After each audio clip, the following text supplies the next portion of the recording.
Hello students, good morning. Today in this video lecture we continue our chapter number 7 motion, force and work, and we study in this lecture about acceleration. Acceleration के बारे में हम study करने वाले हैं. तो सबसे पहले मैं आपको बताती हूँ कि आपको टू व्हीलर फोर व्हीलर के बारे में नॉलेज तो होगा ही होगा, राइट. तो उस गाड़ी में बहुत अलग अलग पार्ट्स रहते हैं, जैसे कि क्लच, ब्रेक, बहुत सारे, लेकिन ये तीन जो पार्ट्स है बहुत इंपॉर्टेंट है, clutch, brake and third one is accelerator. तो जो एक्सेलरेटर रहता है उस पे हमारे गाड़ी का स्पीड डिपेंड रहता है कि नहीं, राइट. अगर हम एक्सेलरेटर को ज्यादा घुमाते हैं या ज्यादा दबाते हैं तो स्पीड भी बढ़ जाता है, अगर कम करते हैं तो स्पीड भी कम हो जाता है, राइट. तो वैसे ही ये एक्सेलरेशन के बारे में है, हमारा स्पीड भी उस पर डिपेंड करता है. Okay. The change in velocity पर second, change in velocity per second can be detected. This is called acceleration. Okay.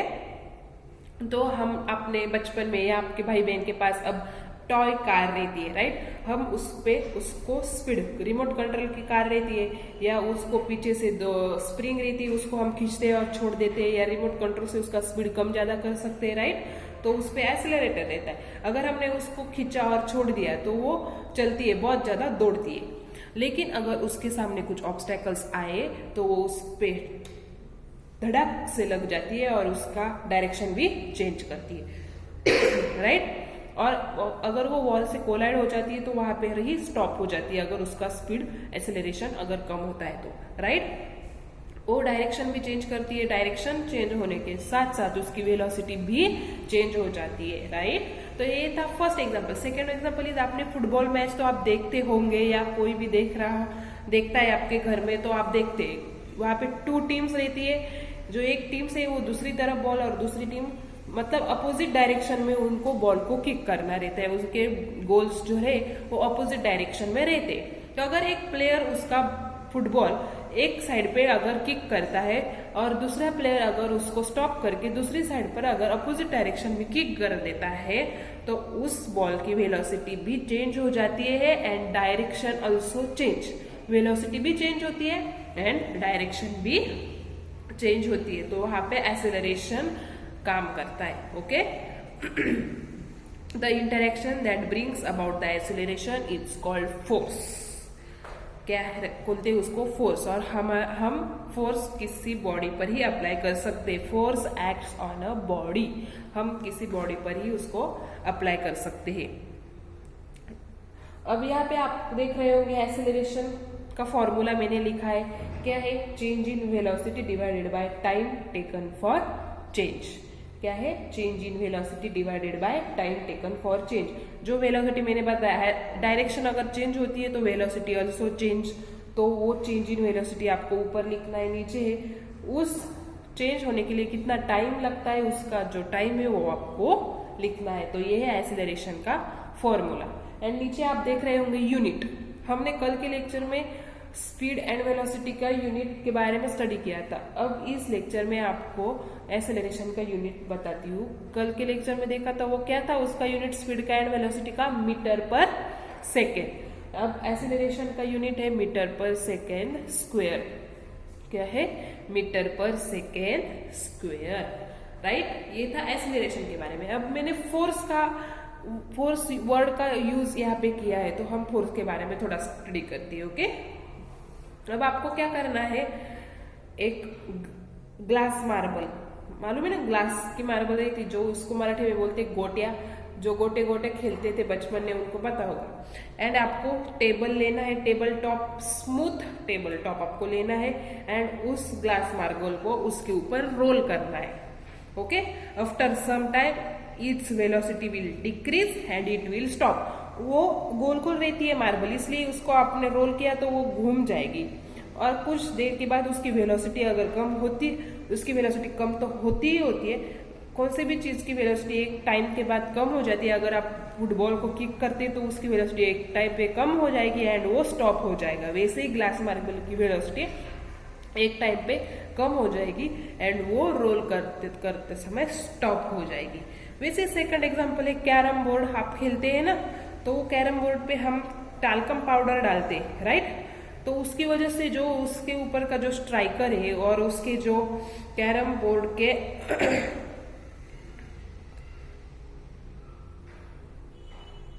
Carrom board के ऊपर जो स्ट्राइकर रहते हैं या फिर उसके ऊपर जो उसके जो दूसरे छोटे छोटे स्ट्राइकर्स रहते हैं उसको हम मारते हैं, और फिर टाल्कम पाउडर की वजह से वो keep moving for a longer time, वो बहुत देर तक मतलब कुछ मिनट या कुछ सेकंड तक वो कीप फॉरवर्ड मूव करता रहता है, एंड एक टाइम आता है वो स्टॉप हो जाता है। फिर ऐसा क्यों होता है? Because of force. आप जितनी फोर्स से उसको मारेंगे उतनी वेलोसिटी उसकी ज्यादा रहेगी, right? The velocity of the coin decrease due to force of friction and the coin stop. समझ में आएगा? If the friction between carrom board and the coin is reduce the coin keeps moving for a longer time. हम striker से उस coin को मारते हैं, striker को जितनी फोर्स से हम मारते हैं उतने फोर्स से उतनी वेलोसिटी से वो कॉइन को जाके लगता है, और फिर वो कॉइन घूमता रहता है और स्ट्राइकर स्टॉप हो जाता है। तो वैसे ही coin keeps moving for a longer time. अब आपको आगे ये देखना है कि जो साइंटिस्ट थे उनका नाम है सर इसाक न्यूटन। क्या नाम है? Sir Isaac Newton. ये पहले साइंटिस्ट थे, इन्होंने फोर्स के बारे में स्टडी किया है। किसके बारे में? Was the first to study force and the resulting acceleration. तो ये पहले साइंटिस्ट थे, तो इनके 3 लॉज है। कितने लॉज है total? Newton's first law of motion, Newton second law of motion and Newton's third law of motion. तो आपको सिर्फ आपके बुक में आपको Newton's first law of motion के बारे में स्टडी करना है। तो न्यूटन्स का फर्स्ट लॉ क्या था? If no force is acting on a body its velocity does not change.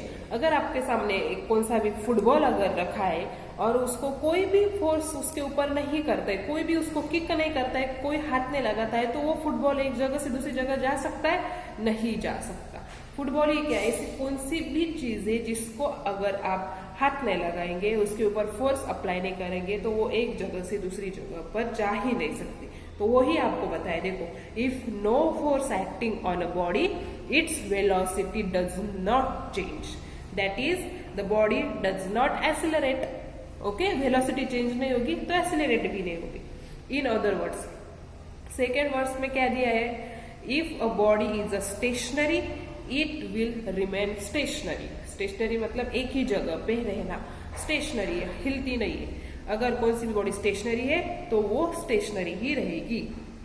Okay, if it is in a motion it will continue moving with the same velocity and in the same direction. अगर आपने football को kick किया, motion हो गया वो, और आपने जिस डायरेक्शन में उसको किक किया है वो उसी डायरेक्शन में जाएगा, एंड उसकी वेलोसिटी भी सेम रहेगी एंड उसकी डायरेक्शन भी सेम रहेगी। समझ में आ गया? तो न्यूटन्स फर्स्ट लॉ क्या है? अगर आप कोई से भी चीज पे फोर्स नहीं अप्लाई करते तो वो चीज भी चेंज नहीं हो सकती। ओके, अब है एनर्जी। एनर्जी मतलब क्या? The ability to do work is called energy. हमें काम करने के लिए क्या चाहिए होता है? एनर्जी। इसके लिए हम खाना खाते हैं। So the ability to do work, work करने के लिए जो एबिलिटी रहती है उसको क्या बोलते हैं? एनर्जी बोलते हैं। तो हम अब फोर्स, डिस्प्लेसमेंट एंड वर्क के बारे में स्टडी करेंगे। तो आपको एक एक्टिविटी करके देखनी। क्या करना है? एक टेबल लेना है, टेबल के ऊपर आपको वुडन ब्लॉक रखना है, उस वुडन ब्लॉक को एक स्ट्रिंग आपको बांधनी है, और एक जो एक साइड है वो वुडन ब्लॉक को बांधनी है, एंड दूसरी जो साइड है वो टेबल के नीचे छोड़ के उसको वेट आपको लगाना है। क्या लगाना है? वेट। एंड बीच में उस स्ट्रिंग को आपको पुली मतलब जो घूमता है वो ऐसा गोल आपको स्ट्रिंग आएगा, उसको बोलते हैं पुली। जैसे कि आपके बुक में आपको फिगर दिया है। देखो, ये टेबल है, टेबल के ऊपर वुडन ब्लॉक रखा है, ये स्ट्रिंग यहाँ से ब्लॉक को बांधा है, और फिर ये पुली है गोल गोल, उसके ऊपर से आपको नीचे ये वेट लगा है दूसरे स्ट्रिंग के साइड पे, राइट? तो आपको ये देखना है, वेट बांधने के बाद वेट को लगाने के बाद स्ट्रिंग से जो वुडन ब्लॉक है वो आगे आता है कि नहीं आता है। तो वो वेट लगाकर अपने स्ट्रिंग पर फोर्स डाला, तो स्ट्रिंग की वजह से वुडन ब्लॉक आगे आता है कि नहीं, आपको ये देखना है। अगर नहीं आता है तो ओके, तो फोर्स वो कम है। फिर वेट को ऐड करना है, फिर आपको देखना है आप फोर्स इंक्रीज करते हैं तो क्या चेंज आपको दिखाई देता है। मोर फोर्स आप अप्लाई करते हैं तो क्या कौन सा वर्क वहां पे होता है वो आपको ऑब्जर्व करना है। ओके, अब जितना जितना वेट इंक्रीज करोगे उतना उतना फोर्स उस पर इंक्रीज होगा। And if the block moves forward, उसकी वजह से आपका जो ब्लॉक है वो मूव्स फॉरवर्ड होगा। If the block moves forward we can say that it has been displaced. Due to this displacement we say that the force has done some work. Displacement मतलब एक जगह से वो दूसरी जगह पे जाएगा, वो फिर आपको समझ में आएगा यहाँ पे कुछ तो फोर्स वर्क कर रहा है, right. Okay, so we know that work done depends on the force and displacement. जो वर्क है वो दो चीजों पे डिपेंड रहता है, डिस्प्लेसमेंट एंड फोर्स। कौन सी चीजों पे? Displacement and force. तो आपको ये डिस्प्लेसमेंट, फोर्स एंड वर्क का जो रिलेशन है वो मालूम है? क्या रिलेशन है उनका? रिलेशन ऐसा है, वर्क उनका जो रिलेशन है उसका एक फॉर्मूला है। क्या है फॉर्मूला? कौन से तीन चीजों का? Work, force and displacement. Work, force and displacement.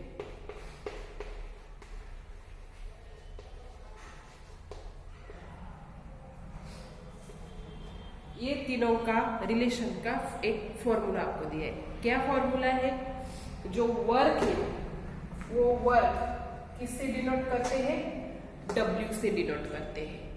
जो फोर्स है वो कैपिटल F से डिनोट करते हैं। Work capital W, force capital F, and जो डिस्प्लेसमेंट है वो है स्मॉल s। क्या है? Small s। तो इसका जो फॉर्मूला है क्या है? Work done by the force is equals to force applied to the body into displacement of the body. तो इन शॉर्टकट हम कैसे लिखते हैं? Work is equals to force into displacement. ये है इनके रिलेशनशिप का formula. W is equals to F into S, F into S।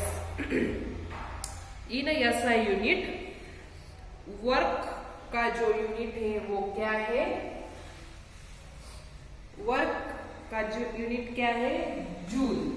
Work का यूनिट क्या है? SI unit.